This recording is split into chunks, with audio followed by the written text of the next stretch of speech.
I takojmë sërish së bashku, jemi në rubrikën Opinion, jam në studio me deputetin e Partisë Demokratike, zotin Belind Këlliçi, për diskutuar lidhur me zhvillimet më të fundit politike. Mirë se vjen zoti Këlliçi, faleminderit që jeni në studio. Faleminderit për ftesën, kënaqësi si gjithmonë. Ju kam marrë pak nga një ditë goxha intensive juaja, po pa diskutim që një mendimi juaj është i vlefshëm për të diskutuar dhe për të folur lidhur me situatën politike, shkarkimi i zotit Veliaj në Këshillin Bashkiak, pastaj reagimi i tij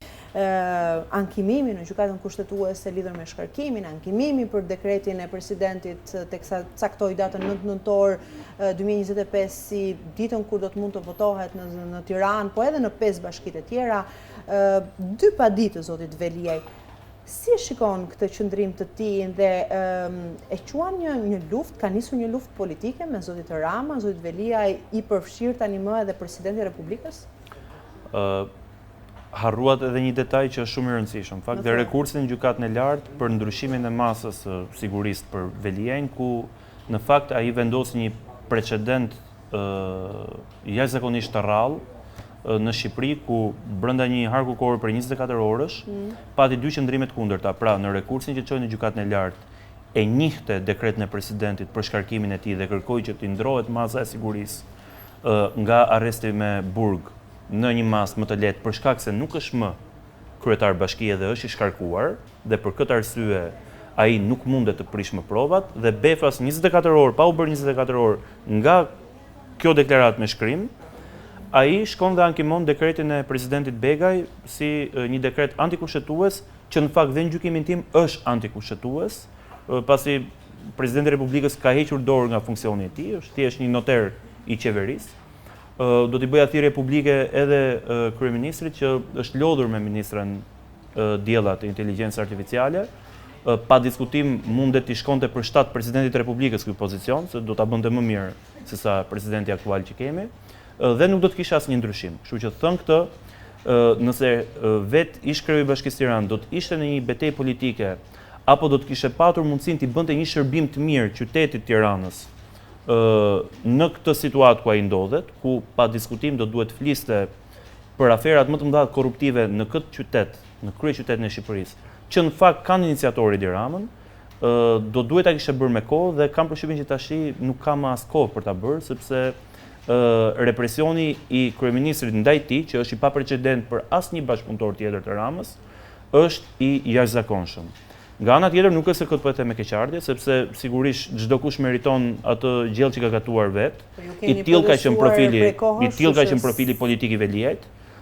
Të tillë ka mbajtur qëndrimin historikisht në Partinë Socialiste, po edhe në politik vet. Nuk ka patur një identitet tij. Sigurisht ka qenë një jesmen i përjetshëm i Edi Ramës dhe tashmë po gëlltit atë që ka gatuar vet. Ndërkohë, pa diskutim, për sa i përket zgjedhjeve, edhe pse ne e njohim si Parti Demokratike, si opozitë, faktin që presidenti Begaj ka nxjerrë një dekret antikushtetues në raport me përcaktimin e datës zgjedhjeve në datën 9 nëntor në kryeqytet, pra jo për 5 bashkitë e tjera, por për kryeqytetin, pa diskutim, ne duke qenë se kemi udhëhequr një aksion politik për 44 javë, për 10 muaj, ku kemi kërkuar dorëheqjen e menjëhershme të kreut Bashkisë Tiranë dhe mbajtjen e zgjedhjeve të parakohshme në Tiranë, me akuzën kryesore politike që kemi patur, vjedhjen e zgjedhjeve lokale 14 maj 2023, ku unë kam qenë kandidat, sigurisht që e përshëndesim faktin që ka zgjedhje të parakohshme në Tiranë dhe nuk do mundet të lëmë garën bosh. Pra, thën këtë, edhe pse ne e kuptojmë dhe dakordsojmë që kemi të bëjmë me një vendim antikushtetues, nga ana tjetër, duke vënë interesin e opozitës shqiptare para interesit politik, duke vënë interesin qytetar para dhe duke marrë parasysh të gjithë interesat e opozitës në tërësi, pa diskutim ne nuk mund t'i lëmë garës Tiranës një bojkot. Zero. Ne vijojmë,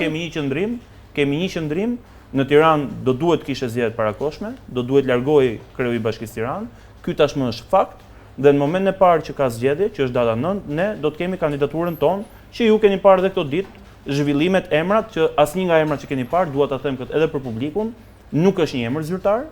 Deri më tani kemi patur një ngritje të një profili të kandidatit apo kandidates që do të maksimalizonte votat e opozitës, pra thënë këtë, do mund të marrë vota dhe përtej mbështetësve të Partisë Demokratike, mund t'i apeloj edhe mbështetësve të partive tjera të vogla opozitare, siç është rasti i zotit Shejaj, rasti i zotit Lapaj, apo partive tjera opozitare, Dhe për këtë arsye ne kemi dakordsuar gjithë që jemi të hapur për mundësinë